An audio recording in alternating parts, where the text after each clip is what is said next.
Hi everyone, welcome back to my channel.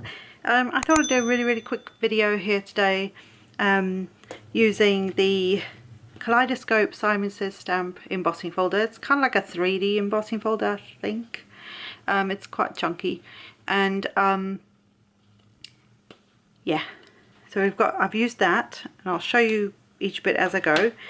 Then I also took a piece of background that I'd made forever ago, probably did a video on it when I've been playing around with backgrounds and stuff like that. And so I went into my little stash. That's where having this sort of thing handy is really helpful when you want to make a quick card, or in my case I need a quick card for a video. So this was real handy for that. So that's that book there. I also have Simon's, this is the July 22 card kit.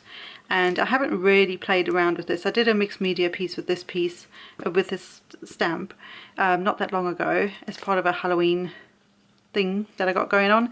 But today we're going to use this sentiment, this sort of basket of flowers and fruit and things, and the bug.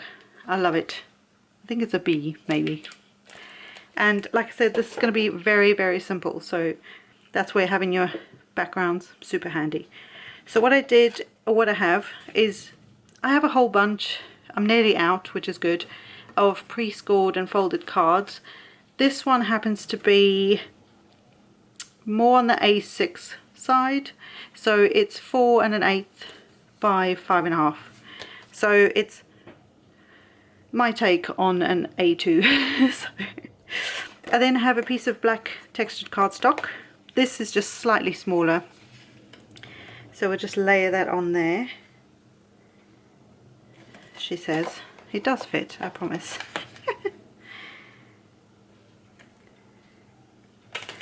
And there'll be a tiny border.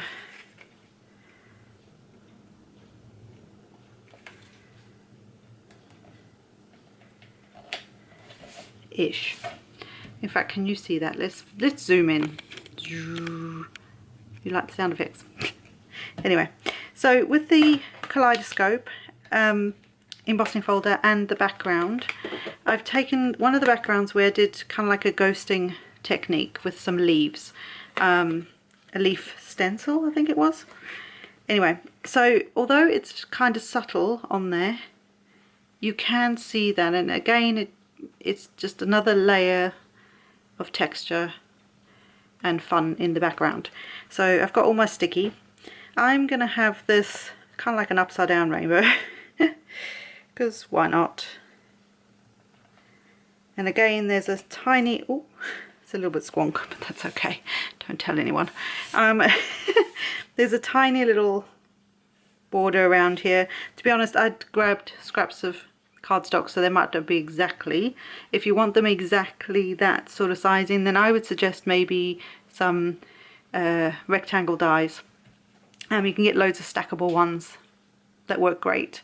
Waffle Flower tends to have a whole heap of them, and I think Euro Art does that as well, where they've got like smaller increments between each layer. So that would work if you want a tiny border like this. So the black is just to tie in with the elements, because I used some archival ink on just some white cardstock, and that's it. We're not colouring. This is your main feature plus a few bits. So I thought this made a nice different card. So this is why I say it's very easy to do and very easy to put together. I just have some foam on the back of the pieces, and I used my brother's Scan and Cut to cut them out. Now, I tried something today and I cut the sentiment out. Oh, you can't see that. How cool is that? So if you do have a Scan and Cut and you want to cut out sentiments that are sort of, you know, as a chunk, if you know what I mean, like a bunch of words together, then my suggestion is to use a pencil. You have to go dark enough to let the machine recognize that there's a line, but light enough that you can still erase it afterwards. So all I did was I used a pencil and just went in between. This one it missed altogether. There was actually a line across there, and you see how it missed that. But I kind of drew little lines all the way and just kind of joined the letters where I didn't want the blade to cut in to, if that makes sense. So it turned out really really cool. And then I have a couple of the little bugs, so I'm going to pop one there, I think, in my sentiment, about there, and then I have another one that I'm just going to stick at the top here. How easy was that? And it's colourful, but it's very simple. Obviously you can colour everything in to your heart's content. Have at it. Like I said, I wanted a quick and easy card. I hope this was fun. I hope this was helpful, in that, one, you use your backgrounds that you're making, because I know you're all making them now, and also that you get to stamp but not necessarily put loads of colour on it. And I think the contrast is really, really nice. Yeah, so I hope you've enjoyed this, guys, and this is probably the quickest video I've ever done in my life. So have a great day and weekend, and actually by the time you see this it'll be past the weekend, but anyway, have a great day, and I will see you in the next one, guys. Bye for now. Oh, actually, before I go, thank you to everybody who subscribes, who likes, who comments, who, you know, does all that fun stuff. Whoever hits that notification bell, that is just incredible, because that really helps my channel.